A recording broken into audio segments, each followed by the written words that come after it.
सभी को जय मसीह की। आज हम परमेश्वर के वचन से क्षमा के बारे में जानेंगे।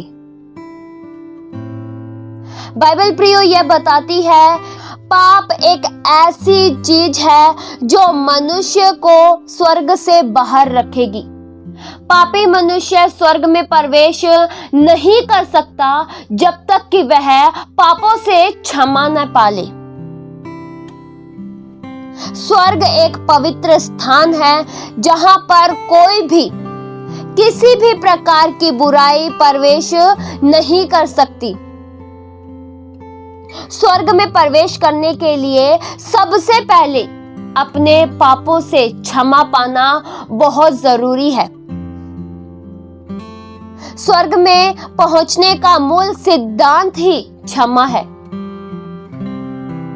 यदि हमारे पापों को परमेश्वर ने क्षमा कर दिए हैं, तो फिर कोई भी दुनिया की ताकत हमें स्वर्ग में प्रवेश करने से नहीं रोक सकती।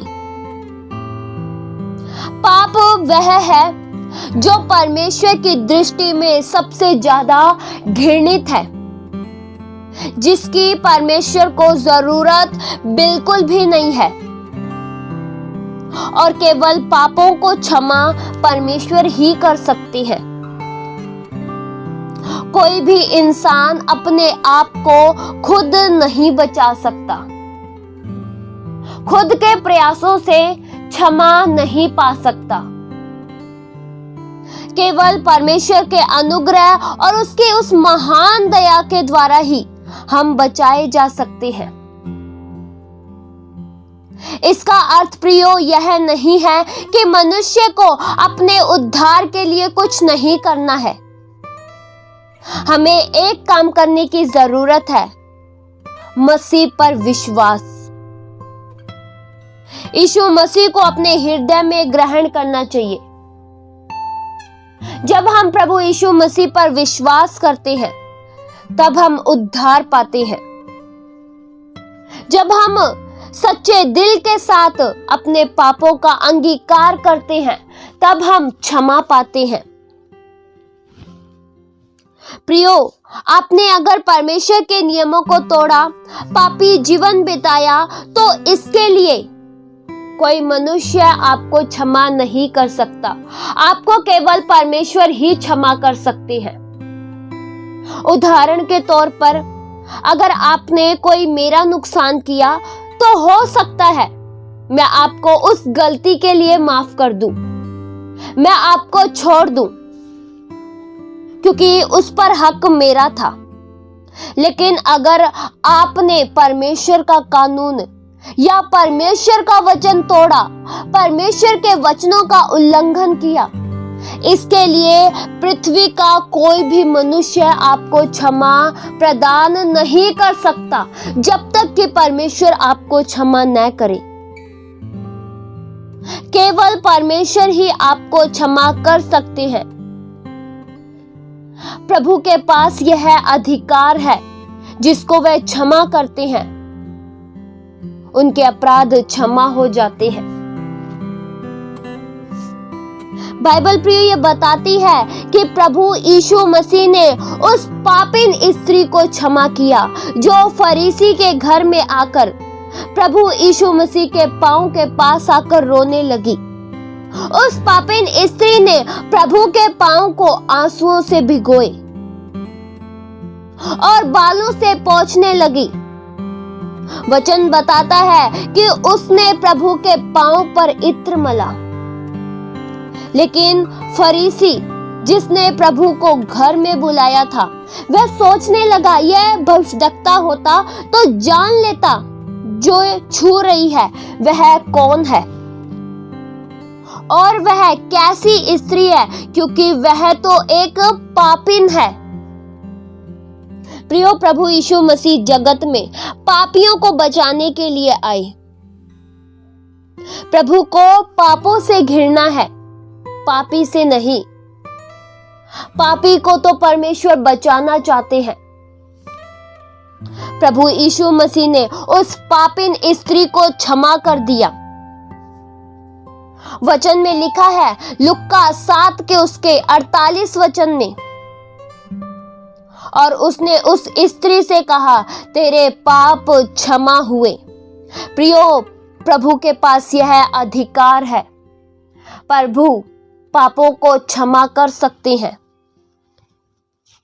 प्रियो, फरीसी लोगों का यह मानना था कि सिर्फ परमेश्वर ही पापों को क्षमा कर सकते हैं। यह बात सत्य है, बिल्कुल सच है, लेकिन उन्होंने यह महसूस नहीं किया कि प्रभु यीशु मसीह ही स्वयं परमेश्वर है। अपराधों की क्षमा केवल प्रभु के पास है। जब कोई परमेश्वर का नियम तोड़ता है तो क्षमा के लिए कभी भी मनुष्य के पास मत जाइए। कोई मनुष्य के पास पापों की क्षमा करने का अधिकार नहीं है।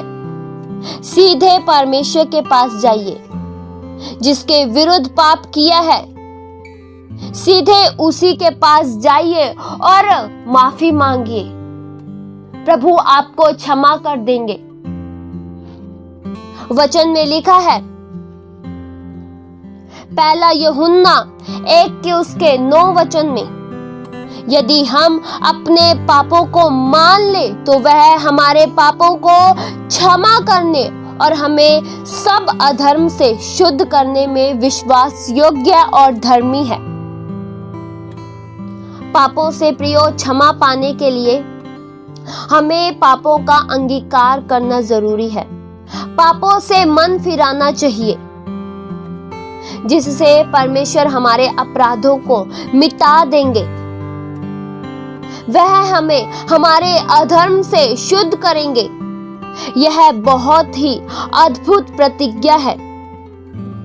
वचन में लिखा है प्रेरितों के काम 5 के उसके 31 वचन में, उसी को परमेश्वर ने प्रभु और उद्धारकर्ता ठहराकर अपने दाहिने हाथ पर सर्वोच्च कर दिया कि वह इजरायलियों को मन फिराव और शक्ति और पापों की क्षमा प्रदान करे। प्रियो, बिना पश्चाताप के पापों की क्षमा हो ही नहीं सकती। जब तक आप अपने सच्चे हृदय के साथ मन फिराव नहीं करते, तब तक आप पापों से क्षमा नहीं पा सकते।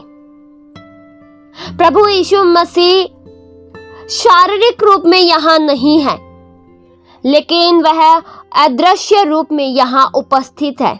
उनकी पवित्र आत्मा हमारे बीच में उपस्थित है और हम में से हर एक जन को माफ करने के लिए वे तैयार हैं। क्षमा प्रभु यीशु मसीह के लहू के द्वारा दान में दी गई है।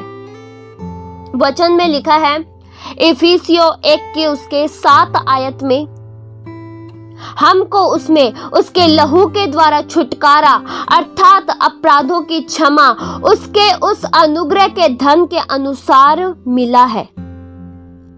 प्रभु यीशु मसीह ने क्रूस पर अपना लहू बहाकर हमारे छुटकारे के लिए दाम चुकाया। प्रियो, परमेश्वर ने यह व्यवस्था दी थी कि जो प्राणी पाप करे वह मर जाएगा। मनुष्य ने पाप किया, इसलिए उसके फलस्वरूप उसका मरना अवश्य था। वचन में लिखा है उत्पत्ति 2 के उसके 17 वचन में, पर भले और बुरे के ज्ञान का वृक्ष उसका फल तू कभी न खाना, क्योंकि जिस दिन तू उसका फल खाएगा उसी दिन अवश्य मर जाएगा। लेकिन आदम और हव्वा ने उस फल को खाया, जिस कारण वे परमेश्वर से दूर हो गए और वे नंगे हो गए। आदम और हव्वा की नग्नता को ढकने के लिए परमेश्वर ने चमड़े के वस्त्र बनाए। वचन में लिखा है उत्पत्ति 3 के उसके 21 वचन में, और यहोवा परमेश्वर ने आदम और उसकी पत्नी के लिए चमड़े के अंगरखे बनाकर उनको पहना दिए। प्रियो, आदम और हव्वा की नंगेपन को ढकने के लिए यहाँ पर एक रक्त बहाया गया और उसके चमड़ों को आदम हव्वा को पहनाया गया। उसी प्रकार हमारी नग्नता को ढकने के लिए प्रभु यीशु मसीह बलिदान हुए। प्रभु यीशु मसीह के उस बहुमूल्य लहू के द्वारा हम पापों से आजाद हो गए, हम बचा लिए गए। उनके बहुमूल्य लहू के द्वारा हम छुड़ा लिए गए। प्रभु यीशु मसीह का बहुमूल्य लहू हमारे पापों की क्षमा करने के लिए उपलब्ध रहता है। इस वचन के द्वारा परमेश्वर आप सभी को आशीष दे। आइए हम प्रार्थना करें। हालेलुया। स्वर्गीय आसमानी पिता परमेश्वर, हम आपका धन्यवाद करते हैं। जिंदा जलाली खुदावंद, आप प्रभु महान हो, सर्वशक्तिमान हो प्रभु। आपके उपकारों के लिए धन्यवाद प्रभु, आपके भलाइयों के लिए धन्यवाद प्रभु। प्रभु आपने हमें क्षमा किया, इसलिए धन्यवाद प्रभु। आपके महान अनुग्रह के द्वारा ही, आपकी दया के द्वारा ही प्रभु आज हम बचाए गए हैं प्रभु। जो सजा हमें मिलनी थी उसे प्रभु आपने अपने ऊपर उठा ली। प्रभु आपने अपना लहू बहाकर हमारे छुटकारे के लिए दाम चुकाया, ताकि हम सत्य को जान सके। आपके बेहद प्रेम के लिए धन्यवाद करते हैं प्रभु। आप ही सच्चे खुदा हो, आप ही परमेश्वर हो। आपकी भलाइयों के लिए धन्यवाद मेरे प्रभु।